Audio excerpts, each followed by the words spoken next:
it's recording. Did you guys hear it say recording in progress? Yeah. Okay. Okay. Hi everyone. Welcome Hello. to the Music Beez podcast, video podcast, episode 1. We have an amazing first guest, Paul Lennox, who is a professional songwriter and producer for Megaphonic UK, also co-founder and co-director of indie label Daydream Records. So we're very excited to have you on. Thanks for coming on. Yeah, thank you. Pleasure to be here with you. So tell me about your journey and like your starting off point, how you got into the industry, what you started doing.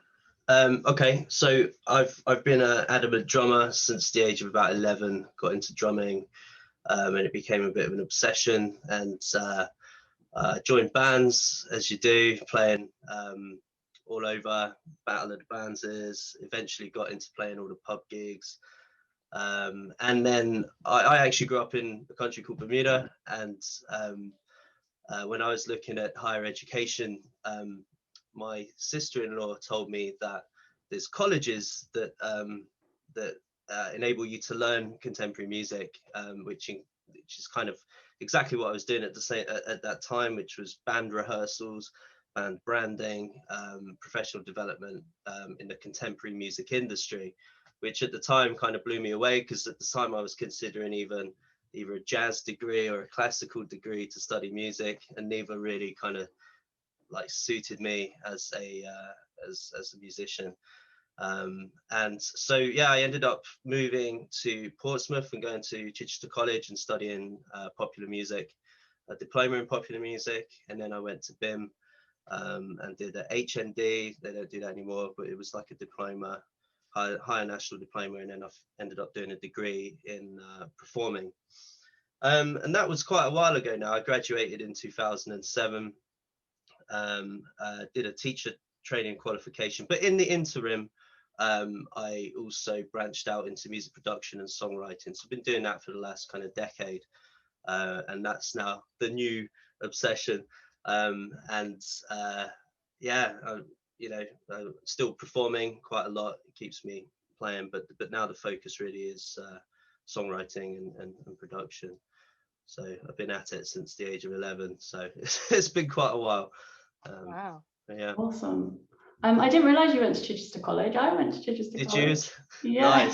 Nice. And then went to BIM. So yeah, awesome. Yeah, it's a cool college. The staff there are great. Yeah.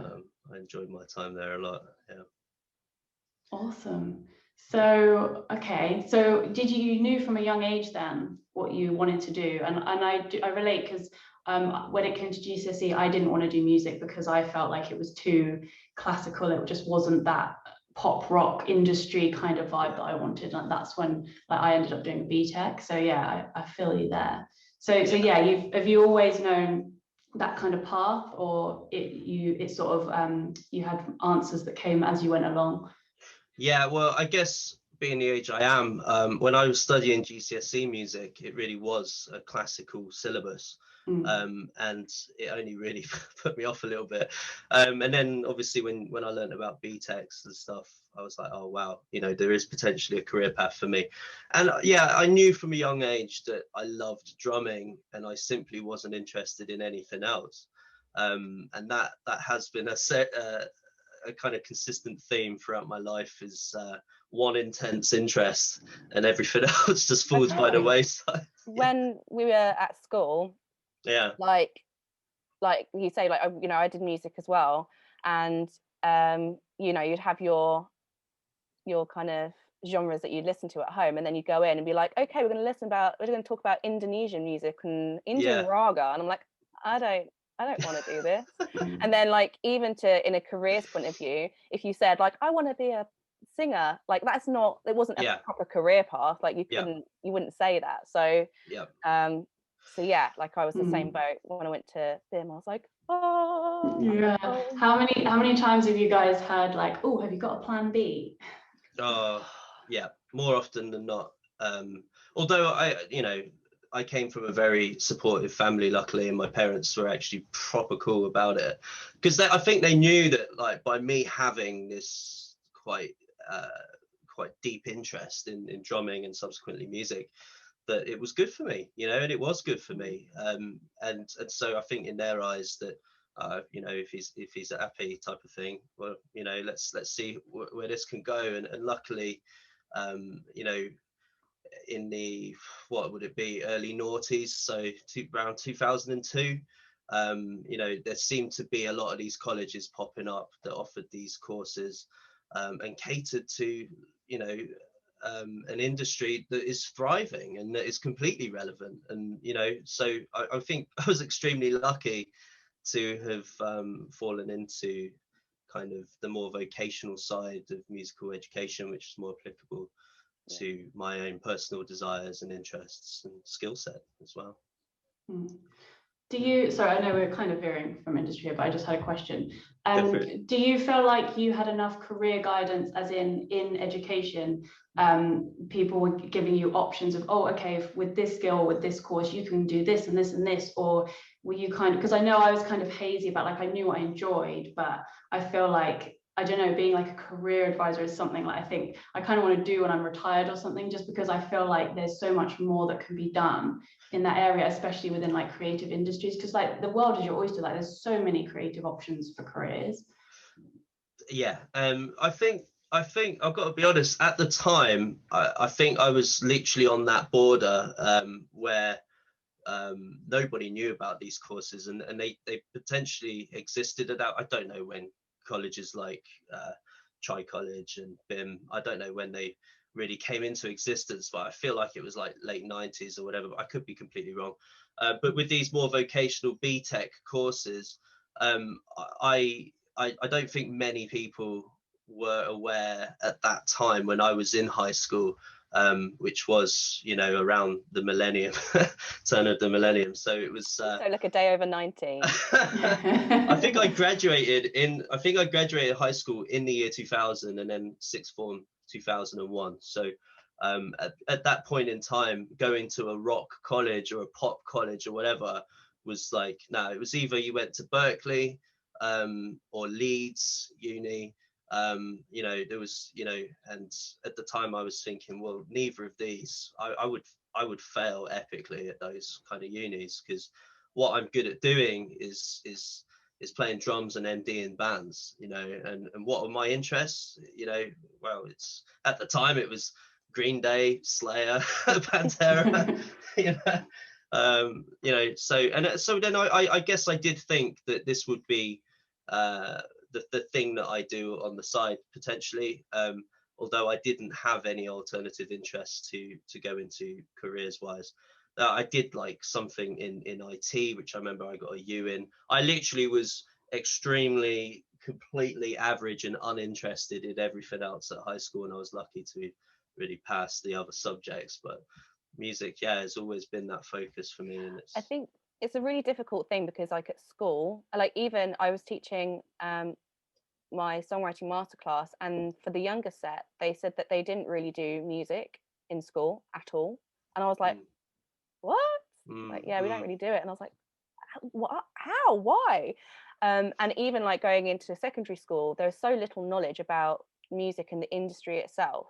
And it kind of really, I think, frustrates me personally, when, there are career advisors at school, and they'll try and kind of put people in this box, or try and get students, or 15, 16-year-olds, 14-year-olds to think of what they want to do as their career for the rest of their life, which is a difficult question. Like, you don't know where you're, like, what, you're a child, to make that decision is quite a lot for a person of that age. But then also, when there's so little knowledge about the music industry unless you were in it, and the biggest bit of like advice or anything that I would say to anyone, regardless of industry, anything, is that you are not the same person, both physically and mentally, every 7 years. So every 7 years, physically, your cells actually regenerate. So you're physically not the same person. A little science lesson for you. I don't actually know if that's true. Could be rubbish. But also mentally, you're not the same person. So for example, when you're 7, you're not the same person as what you are when you're 14. When you're 14, you're not the same person as you are when you're 21, and so on and so forth. I don't know my 7 times tables. So you're always changing as a person. So my point is that even if you knew all these areas of the music industry, like for me, I was like, I'm going to be a pop star, I'm going to do this, I'm going to do that. And then as soon as I got to 23, I had lots of mental health, or 22 actually, I had lots of mental health stuff going on. There was a real point in my life where I was completely lost. I was also not the same person. The idea of being on stage and being looked at and judged was extremely uncomfortable for me. And the older I've gotten, the more introverted I am, as opposed to the extrovert, always wanting attention, wanting to be the forefront. Like there's still that little bit in me, but it's not what I want to do, and it's not the person. I'm not the same person as I was then. So you change and you grow and you navigate within the industry. So knowing what kinds of careers and things there are to do, it can fit within who you are at that time. So for example, Paul, obviously you were kind of more, you want to be a drummer, and then as you've kind of gotten older and grown, you've kind of veered towards the production and songwriting because that's who you are as a person today. Am I right in saying that? Totally, yeah, totally. You evolve, don't you? You become interested in different things as well. Music for me has always been such a core interest that it's been a very healthy aspect of my life, something that I can focus all that kind of energy onto, and there are catalysts for making you branch out into different areas. Like I got into studio production because I was relying too much on others to be able to produce my work at the time, and I found it quite frustrating. So I was like, oh, whatever, I'll learn via YouTube. And I did. I'm a self-taught producer, learn everything on YouTube, but the creative freedom it gave me was just unbelievable, and it sent me on this next journey now. But yeah, interesting. You should touch on the mental health thing, because again, like for me, because I've always struggled with OCD, obsessive compulsive disorder, and for me, music has been something which has been the positive kind of manifestation of that energy for me. It's like it's the one thing which has been consistent. It's the one thing that has made me feel good about my own life, and it's the one thing that the interests of studying these interests deeper and deeper and branching out and working in the industry but in different areas has helped to keep me content. It's helped to keep me feeling creatively free and potentially like I'm evolving as well. Yeah. So yeah, it's interesting because there's this juxtaposition, because I feel exactly the same way. I think a lot of people do, especially those who suffer with mental health issues, is that music can be a real lifeline, and that, like you say, that constant, that thing that is always there for you, and that form of escapism, regardless of what's going on externally with your surroundings. However, there are some practices or some experiences like within the industry itself that then are so detrimental to mental health. So like obviously you've kind of, your career has spanned similarly to Effie and mine, where we've seen how the industry was to an extent 12 years ago and then how it is now. So like as a musician at that time, what have you noticed? What has changed? What was your experience then and how it's changed now? So I think it's more to do with my own viewpoint and goals and desires, which I had the blinkers on, I think, for a very long time. I was like, right, I just want to be a drummer. My idol was a guy called Vinny Colaiuta, who's highly regarded as one of the best session players in the world, and so I was like, that's what I want to do. I want my identity to be as this kind of session drummer. So I only ever focused on drums, rehearsing, and that took me into band territory, of course.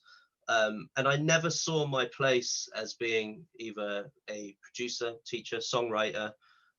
Certainly never considered running a label or a production company.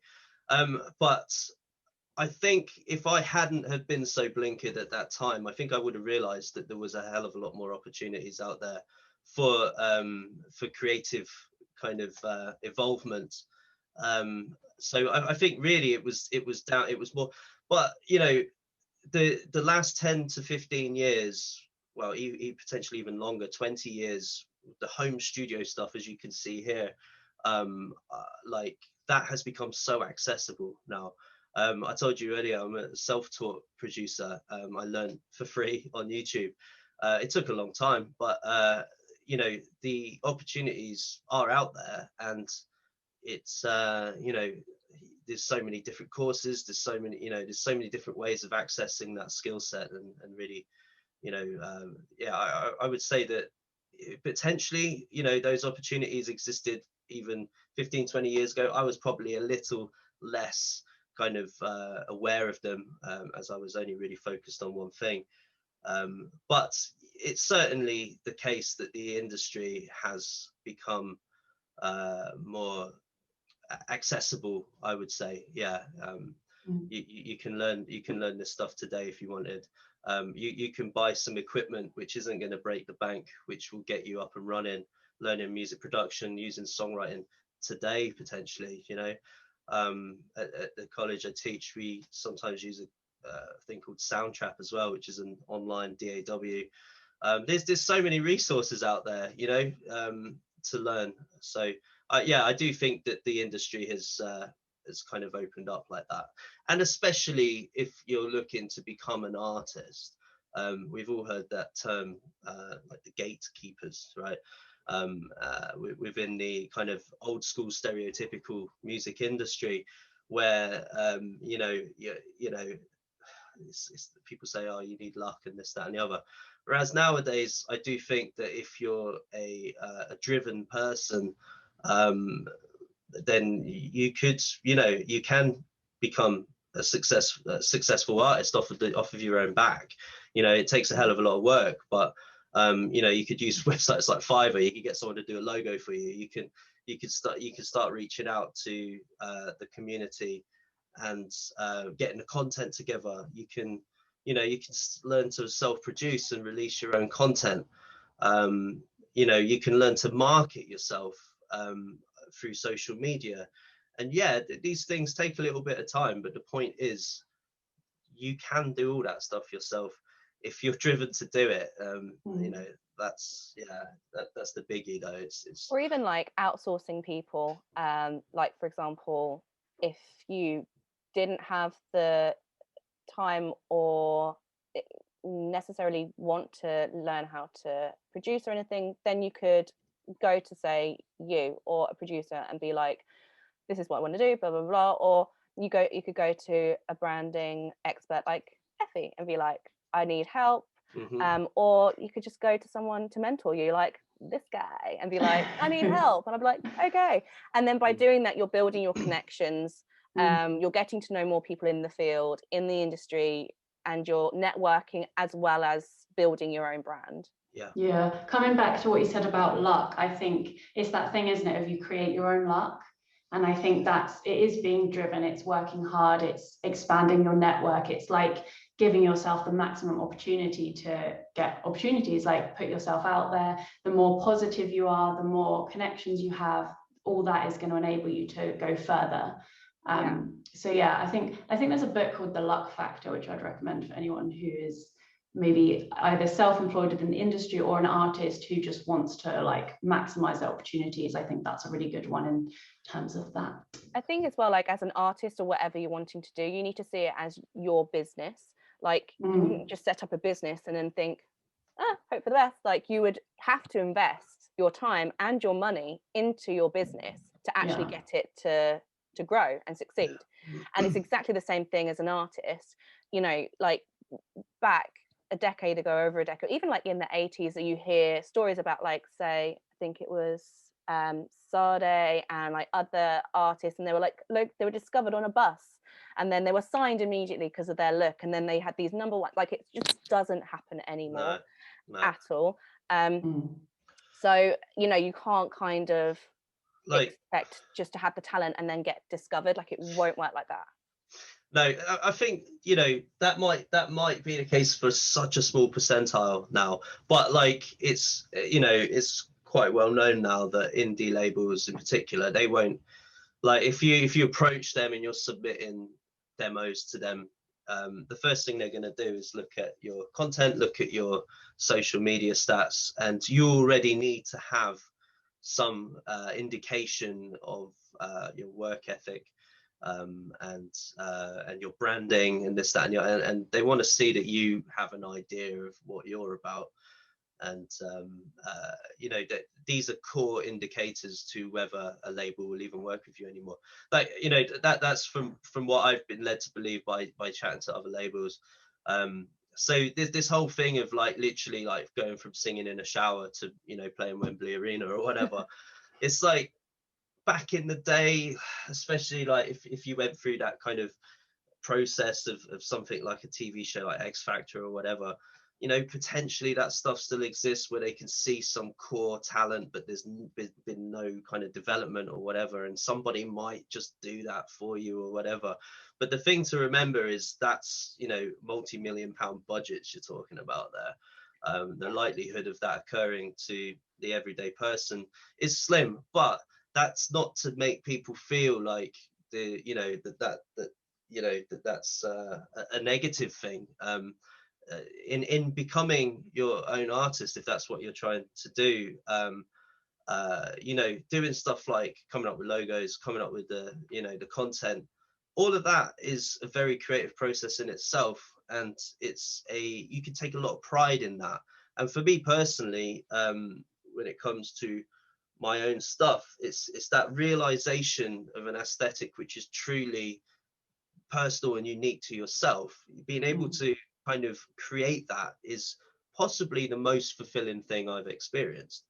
As ridiculous as that sounds, and maybe that's because, you know, I you know stuck in this kind of with these particular ideas or whatever, I'm not sure, but I think like being able from the inception period to create something which is the kind of manifestation of your creativity is one of the most fulfilling things that you could do, and doing that through companies that are spending, you know, 500 to $1 million, like in terms of artist development, you're not going to get that much control over that process, over that kind of artist aesthetic, over the logos, over the imagery, over the branding, this, that, and the other. So it is a kind of there's, you know, there's a lot of pros to being that kind of you know, in control of your own creative artistry. Yeah, I totally agree. Like before, when I was trying to be an artist, it was just when kind of social media was really becoming the takeover, if you like, for life. And I was doing various different showcases and auditions, and the big thing was you need to write your own songs. I just thought I could be like the next Sade and get discovered doing covers. Like, it wasn't going to happen. So I started songwriting, and then the songs, after a while, I got the rubbish ones out the way. I got some good songs, and then but then it was the same thing. Like, I had that such pride because I had developed something and created something myself. And it was having to, again, I have to build a fan base, because labels, and this is still true now, except it's all social media, labels are not going to take anyone on or invest hundreds of £1,000s in advance if you don't have hundreds of thousands of people there ready to buy. Like, they're not going to invest that money. They don't have time. And because of how the industry is now, where a lot of revenue, especially with coronavirus, has kind of really dipped a lot, they want to see that you've got, you know, 1 million subscribers on TikTok or YouTube before they even sign you. And then at that point, you got to question whether you want a label on board, haven't you? Yeah, it gets very throwaway, I feel, at that point. Like, anyone who's teaching people how to go viral on TikTok, or labels that want that, I think it's all very quick hit without actually having that longevity in the industry. And I think what you guys just mentioned is like about authenticity. It's that satisfaction of actually working out who you are as a person and as an artist, and then making sure that all those other elements represent that. And then you end up just living this life and creating this stuff that's just so you, that it just, I don't know, I think it just projects everything forward. Your positivity increases, your well-being increases, your mental health increases. Like, it just makes everything better, I think, because you're just living from that place of authenticity and you're comfortable with who you are. Yeah.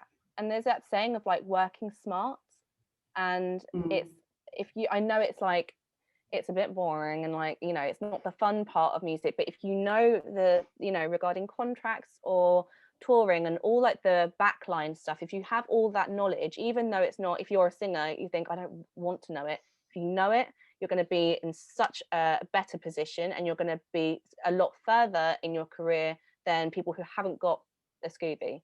And if, like I say, if you don't want to do like all the little bits like marketing isn't something that I particularly love or have an interest in, then outsource someone, but have that kind of power of your own brand, as opposed to being ready to give it up to someone else and let them dictate your career. I'm just trying to think of like the people who are listening to this podcast, where might they be in their journey? You know, will they have budget to put into it? Will they have time? You know, and it's just to say that, like, and this is something I tell my students all the time. It's like, if you could do 1% a day, you know, if you could just do 1% a day towards achieving a little bit of your own creative fulfillment, in terms of starting to get a little bit savvy with the marketing side, starting to get a little bit more savvy on the production side, you're giving yourself the best chance, you know, a year or two down the line. And that might sound to a young person, I mean, if I was to hear that myself when I was a lot younger, I might be a little bit kind of like deflated potentially by that. But take it from someone who has been on a very long-winded journey, and has learned a lot of things in later life. You know, production and marketing, if you can start to get a little bit savvy about it, you know, you don't have to be geniuses at it, but if you can start, and the tools are out there for you to start learning, you're giving yourself the best opportunity, and give yourself time and enjoy learning it. Enjoy learning is the thing. I know, like, when I was at high school and stuff, I didn't like learning at that point, but it's different when it's about you and your creative ideas and turning those into realities. And the reality is that being a songwriter now, if you could do a bit of production, you're more likely to realize your songwriting goals, right? And then if you're in any way savvy about marketing, you can do quite a bit with low budget. So you can, you know, those are two goals which, if you're at the beginning of this journey, I would suggest is a good way forward for you in the short term. Yeah, just start researching a little bit about, you know, how do I use Logic Audio or whatever DAWs there might be. There are some free music production software out there.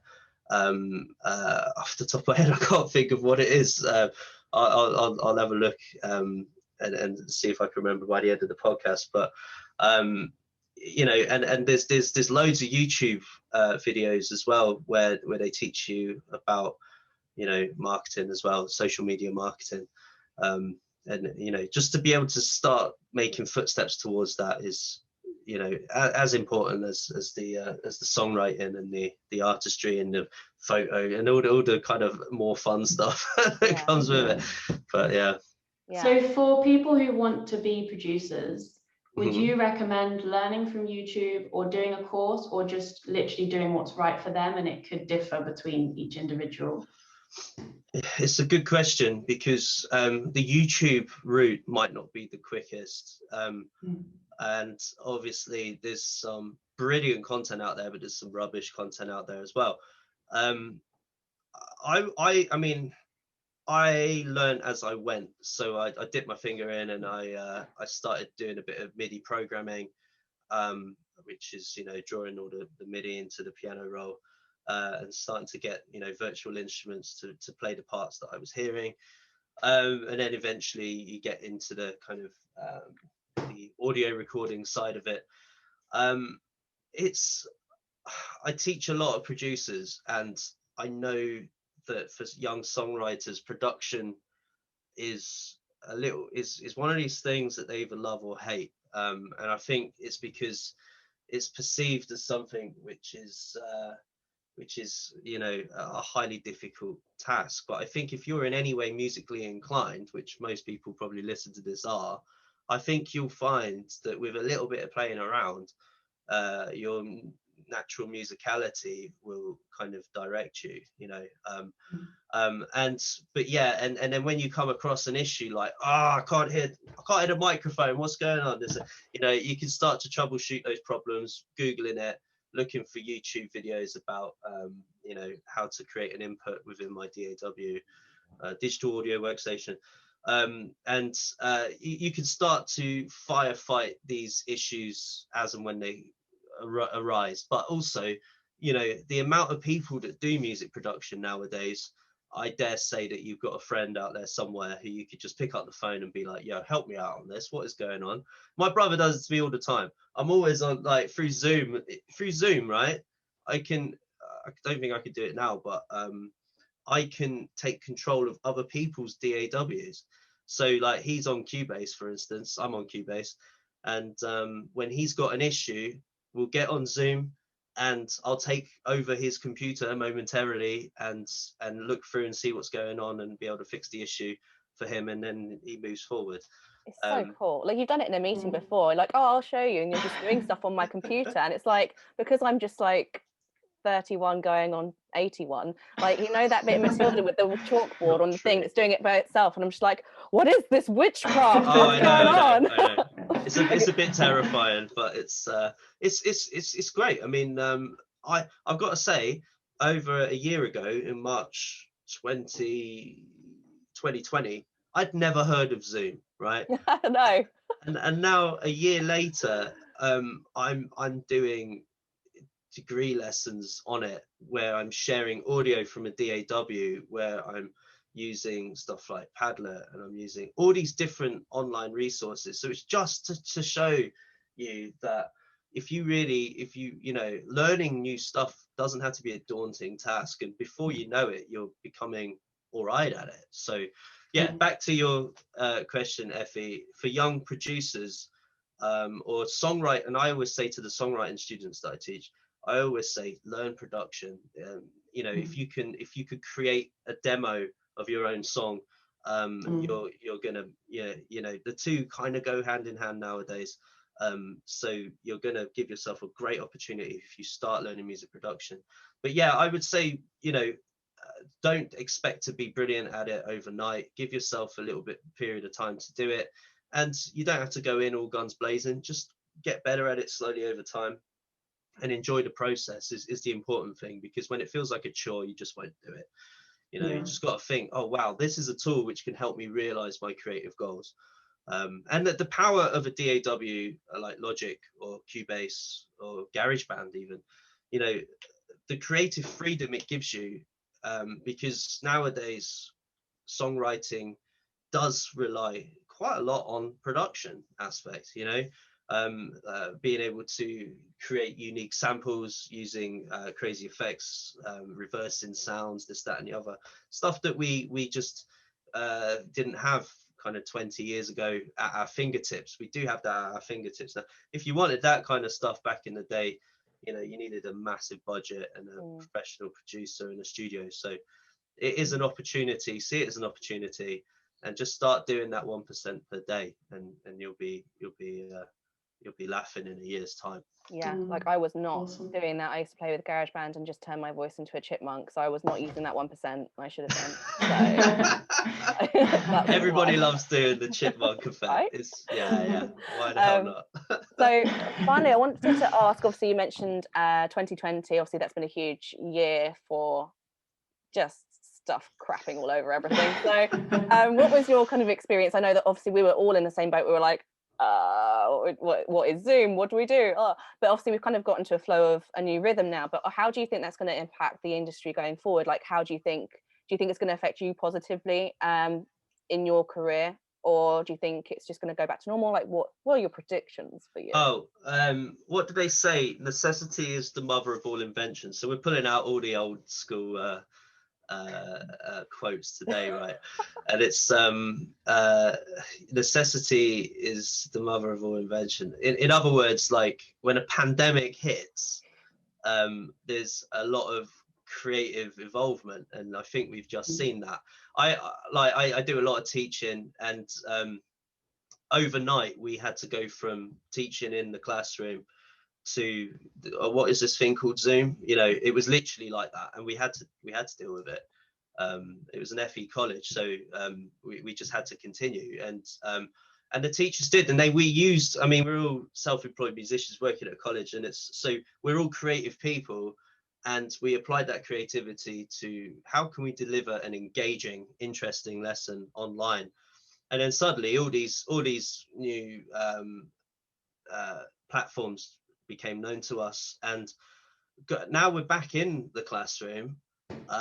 I've got to say, there's pros and cons to be back in the classroom. It sounds ridiculous, I know, but I teach a lot of music theory, and I would have breakout rooms where people would be collaborating together, and they would be using DAWs together to build tracks themselves. They would be using stuff like MuseScore as well, which is to write and arrange and produce music and this, that, and the other. Some of the, you know, and I was able to show lots of different media, YouTube videos, this, that, and the other. Now, in the classroom environment, obviously you get that more personal, engaging experience, and that is the most important thing, actually. I mean, nothing's ever going to top that, right? Being in the same room and having that social interaction and that kind of energy with people is the best thing about teaching. But at the same time, I remember chatting to the upper management about saying, well, you know, it would be good if we can start implementing some of these ideas into the classroom as well. So having a hybrid of, you know, of this within the classroom would be cool, and potentially more engaging. So I do believe that out of, let's not beat around the bush, it's been a horrendous year. But out of it has come some intriguing creative opportunities, which I certainly will be maintaining and moving forward with. It affected my mental health at times pretty badly, and for me, what did I do? I wrote an album. And because you know, I would spend most evenings just in the zone, and I genuinely believe that it kept me ticking on, feeling positive, and putting that frustration and that energy into something which was unbounded, which was enabling me to offload that frustration, that creative energy.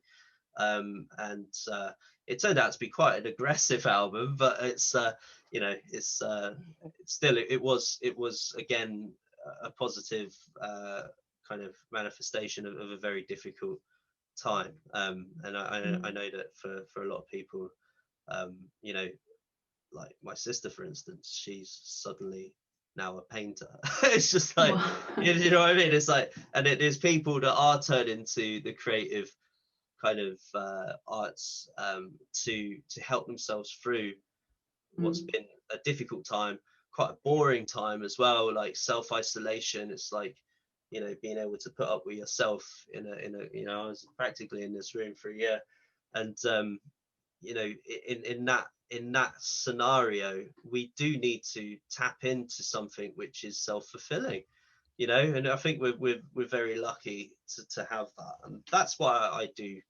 say that if you're a budding young songwriter or whatever, get into production. It's going to help you realize that stuff, and marketing as well, you know, so that because a lot of people get stuck with creating content and they don't feel compelled to finish it because they don't see a particular purpose for it, because people are like, well, you know, no one's going to hear it, so what, you know, well, what's the way around that? Start learning a bit of marketing, start, you know, developing a fan base, you know, focus on getting 100 fans, the people that actually resonate with the music that you're creating. I could guarantee that that's going to make you feel great. Do you know what I mean? And compelled to finish your content. The idea of success is potentially quite a negative one at times. I think, you know, it can be a very motivating factor, but also a very demotivating factor. And we're all guilty of comparing ourselves to others and thinking we're not successful compared to these people, and it's complete rubbish. It's complete rubbish. So yeah, it's just about giving yourself the motivation and enabling yourself to get that creative energy out there. Yeah, definitely setting the goals, and like when you said get 100 fans, like set your goals and then make steps to get them, like break it down into tiny steps so you can tick things off and you can achieve, and then that can motivate you to go on to the next step. I think that's really important. If you're not reaching that goal, then you can then look at what you're doing and see what's not going right, what's going wrong, and then fix it. So like there's that like no pressure aspect to it. But yeah, like the past year has been interesting. Like there's been pros and cons with working online with Zoom and everything. By the way, if anyone's benefited from the pandemic, it's Zoom. Like that's the only business that's gonna be like, wow, like Skype and FaceTime are like go mad. But we had to do, so Paul and I we had to do a networking. Do you remember the award show online? Oh my god, it was the worst thing ever. Like I have social anxiety anyway, like with these kinds of things, or like going to awards or showcases, like I'm Alan Partridge, I should say the wrong thing anyway. It's bad, like I'm just awful, like socially awkward. And so there was this awards ceremony for music managers forum, which I'm a part of, I'm a member of, and I had invites. So I invited all my artists that are signed to me, and I invited the guys from Megphonic and Daredream and the artists that are with both of our companies, because we have artists under RRS Music Management and who were also signed to Daredream. So I had this whole thing, it was like a big party, and I was like, this would be great for networking. And it was like, I don't know if you like remember like Habbo Hotel, this is so old, so a lot of people watching this will not understand it, but like those like virtual reality thing, like Animal Crossing, or like anything that's like you can have a person and then you just like move them around into a building. So it was that, and you virtually like you had your little character and you moved them around into the award ceremony bit. What? And then like there was a bar in there. Amazing. And then if people came up to you to start to talk to you, then their face would flash up onto your screen, and then you'd be like, hey. But I was like, and so when we had this game plan, I was like, okay, so when people come in, just like talk to them, blah blah blah blah. Anyone who kept trying to walk up to me, and like I'd see like the thing just like slowly flash up, like run away. So I ran away, and my boyfriend was like, this is a networking, like you're there to talk to people and you keep running away. Your character's just standing by the bar and then just runs away from people, anyone tries to walk up to it. So I was not good with that. It was we probably should say that wasn't a reflection on the networking event itself. we were in a little huddle together, weren't we? We ended up just hiding out in a room together, just chatting to each other. Yeah. So we didn't make the best at the benefit, the networking side. But like one of our artists, Rod, so funny. I love him so much because he's just like anything that will happen wrong, like with technology, for him just does.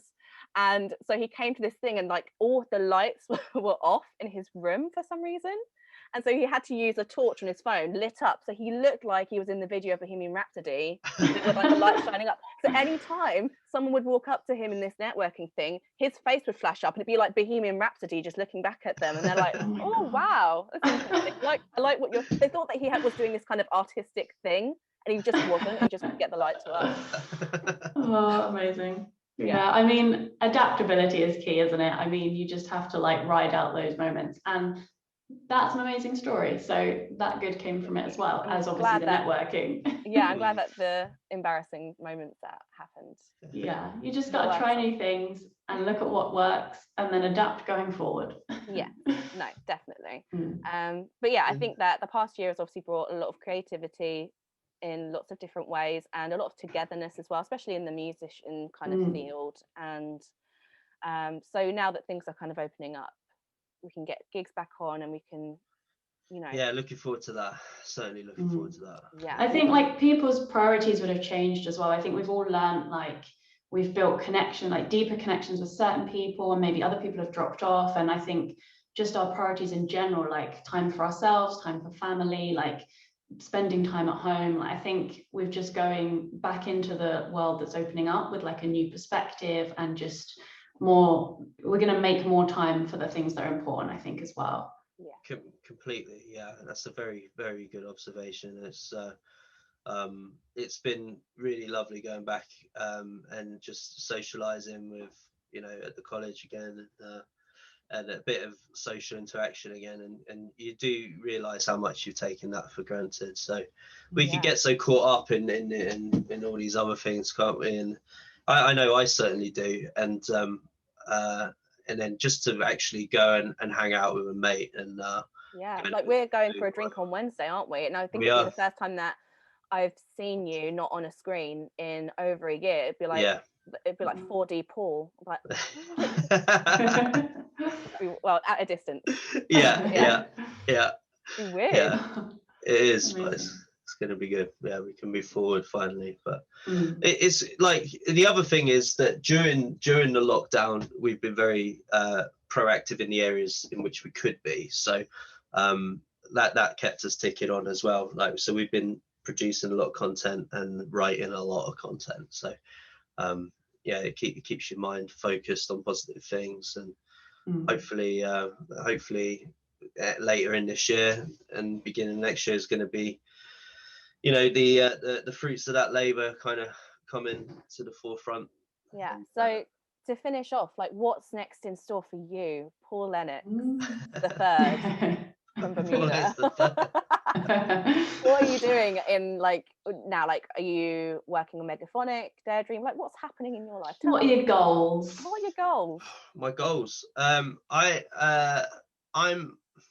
lucky in the sense that for me, every day is music, and whether that's education, or gigging, or producing, or songwriting, it's occurring every single day, which is an absolute blessing. I do feel that that it's made me reevaluate my goals, and actually earlier when I said about drumming and being my only interest or whatever, actually I do remember that in the background my goal was always, I just want to do music every day for the rest of my life. And you are. Well, luckily it appears that way, and that's come through branching out into different realms. I mean, teaching is become a big part of that, but you know what they say about teaching, you never really learn something until you have to teach it. And so by teaching music theory, songwriting, music production, this, that, and the other, I'm still learning myself, and I'm taking it on board in a kind of deeper way, hopefully, anyway. So I've enjoyed that element of teaching. But my career is I'm still a self-employed musician who does 50% teaching. It's probably down to about 20% gigging. I probably do 20 gigs a year, and that I'm happy with that now. And then I do spend most of my time with probably the other 50%, but in the summer it'll be almost 100% of the time is writing and producing. And I work with artists in different countries now. It's that's another kind of benefit from the lockdown. Throughout lockdown, I was producing an artist in Denmark, producing an artist in Germany, and on Zoom, doing mix and mastering projects for them. It kind of is an international kind of opportunity now, isn't it? With online stuff, you can network with anyone. Who's your clientele? Well, how long is how many people are in the world, type of thing. It sounds ridiculous, but and that's through not even trying to go in that direction. It's been, I've worked with this is a local artist called Jenna Bennett that I produce, and she's amazing, but she's also a teacher as well, and some of her network have gone to me to produce them, and you branch out, and that's kind of stuff comes organically over a period of time. And that is the beauty of the music industry as well, is network, reputation, this, that, and the other, is if you're good and passionate about what you do, then you just got to keep doing it, and the opportunities will arise. So that's a given, really.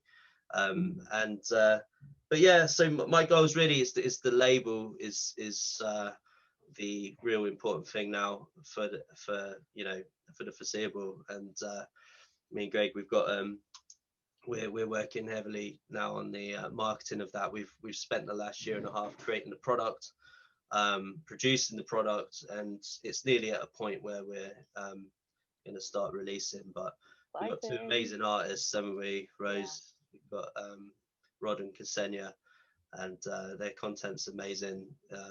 A lot of thought, energy, and love has gone into that. So yeah, that's really the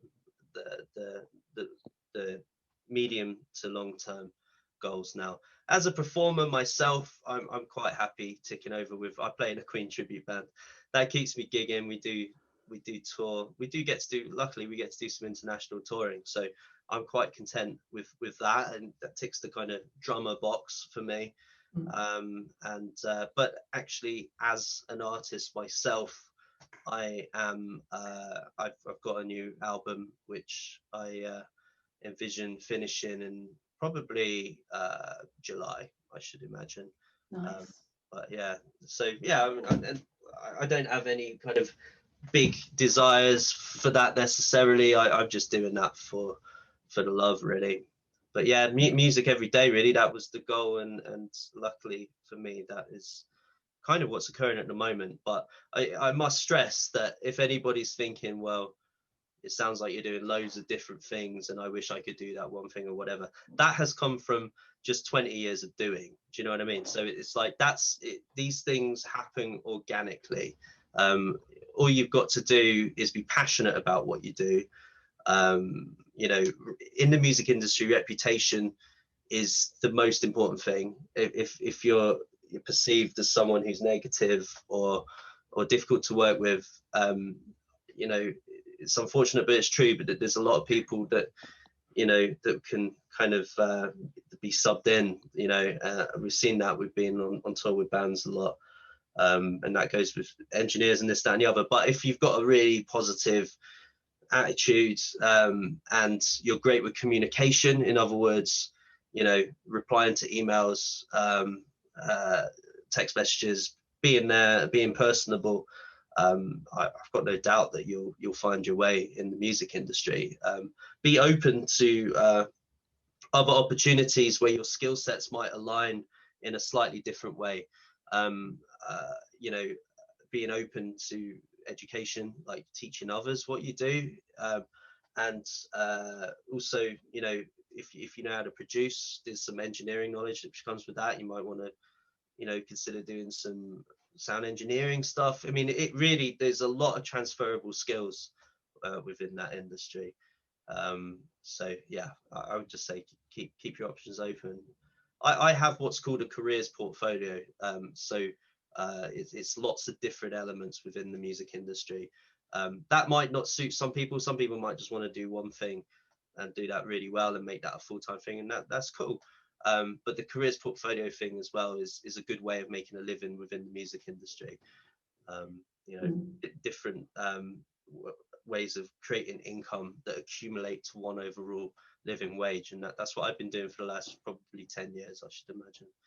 Yeah. Thank you so much for coming on. I really appreciate it. Yeah, thank you Pleasure. so much. No worries. We'll put all the links, so like the Dare Dream Records website, Megaphonic website, my website. So if you wanted to inquire about Paul's services with Megaphonic, then they're on my website and you can do that through myself. And if you have any questions or anything you want to ask us or even include in our chat, then just comment, click the like button, subscribe. I've always wanted to say that. I'm so not an influencer. But yeah, just put a comment and we'll include it. Next podcast, in the next episode, we've got a lady called Bernie Mac who runs Bernie Mac Agency and a company called Fearless Female. She's had a really long, amazing career as an artist herself in the industry as a songwriter. She works with labels and producers in the US, and she does everything and is everything. She's an amazing woman. So if you have any questions for her, then just let us know. Comment Wicked. below. Cool. Cool. Thank you so much. Yeah, nice one. Nice pleasure to talk to you. See See ya. you later. Bye. Bye.